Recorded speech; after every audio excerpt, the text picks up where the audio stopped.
Today marks a pivotal moment in the 3.5-year war in Ukraine since Russia invaded. It's one that could change the course of conflict, even history. U.S. President Donald Trump and Russian President Vladimir Putin will meet this afternoon in Anchorage, Alaska, to discuss bringing the war to an end.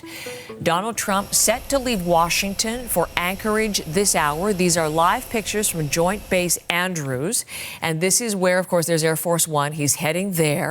He has just tweeted, put on social media, True Social, high stakes, exclamation point, to say the least. There you see it. Vladimir Putin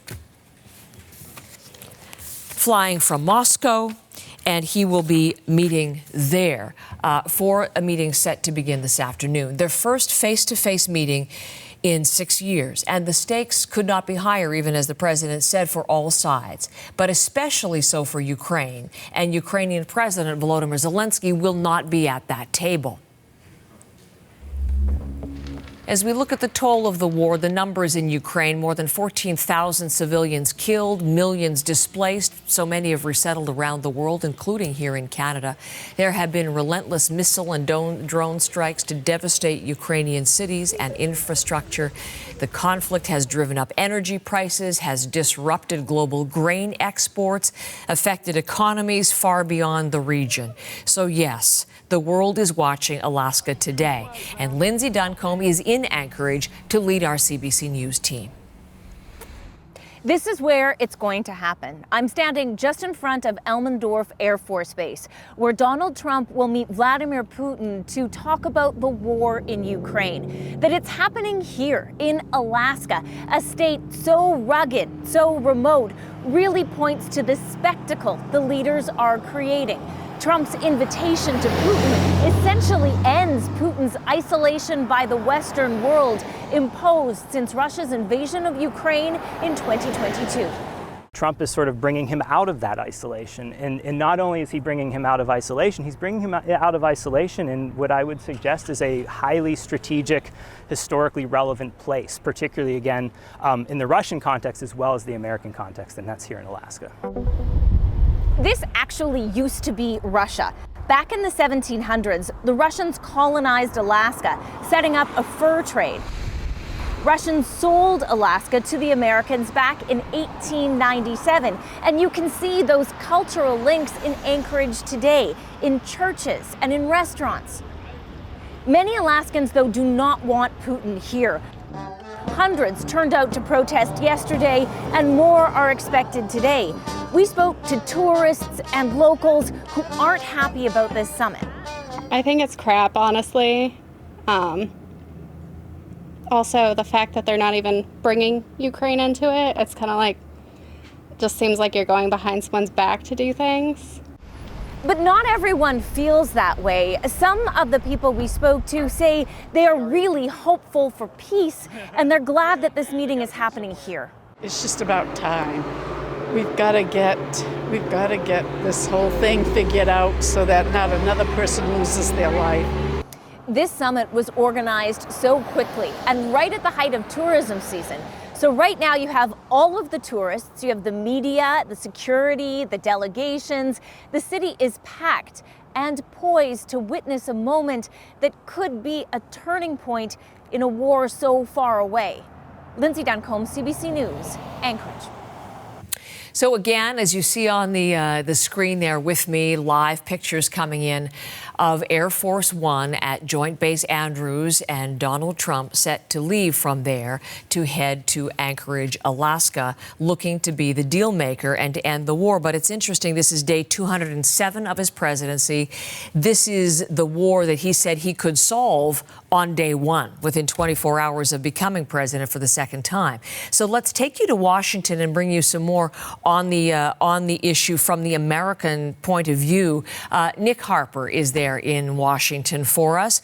What are the expectations? It seems to be lowering all the time for Donald Trump, but what is at stake for the U.S. president and for his administration in Anchorage today? Nick? Well, Well, as Donald Trump himself said, these are going to be high stakes for himself, for the White House, for the Trump administration. They're going into this seeming optimistic, bullish. We heard from a White House official late last night saying that the president was prepared and upbeat. And of course, he would like to be the peacemaker in this situation. Of course, he's touted that idea of him potentially picking up this year's Nobel Peace Prize for his work around the world in various different conflicts. But the White House also trying to lower expectations, saying that this meeting is really about the beginnings of peace. They don't expect this to be an instant fix. They don't expect there to be a ceasefire at the end of the day in Ukraine. They've also described this as a listening exercise. There is the potential that all of this could blow up in President Trump's face. He said that there is a 25% chance of this summit being unsuccessful. For example, does he agree to various unfavourable terms for Ukraine? Does he carve up Ukrainian territory and hand it over to Russia? Something that, of course, Ukraine, sidelined in this meeting, and European allies also sidelined, certainly don't want. There is also the possibility that President Putin could play President Trump for a fool. You may remember back in 2001, then US President George W. Bush met Putin face to face, described him as very straightforward and trustworthy. Of course, that later came to symbolise President Bush very much misjudging President Putin. And of course, President Trump likes to pride himself on those personal relationships. He also likes flattery. And going into this meeting, we've seen the Kremlin rolling out the red carpet when it comes to flattery. President Putin has already said that the US is making energetic and sincere efforts to stop the fighting. So Donald Trump certainly goes into all of this in a very precarious situation. He knows he needs to get it right. What could the next steps be in ending the war once the summit is over? Obviously, it depends on how it goes, but what could come next? Well, of course, that is the big unknown. Donald Trump has laid out some potential immediate next steps, including briefing President Zelensky by phone after the meeting, also speaking to European allies to tell them how it went. However, he also joked that if the meeting did not go well, he wouldn't be phoning anyone. He's also suggested other meetings. This next meeting, he said, could take place with President Putin, President Zelensky and himself at another location. But I think it's worth bearing in mind that the White House, in terms of their reduction of expectations, also seem to have reduced today's programme for what the president will be doing. Their latest guidance came out late last night. It reduced the amount of time that the president would have on the ground, and there was suddenly no mention of a press conference, joint or otherwise. So it's unclear exactly how much interacting the presidents will do with the press when they're on the ground in Anchorage.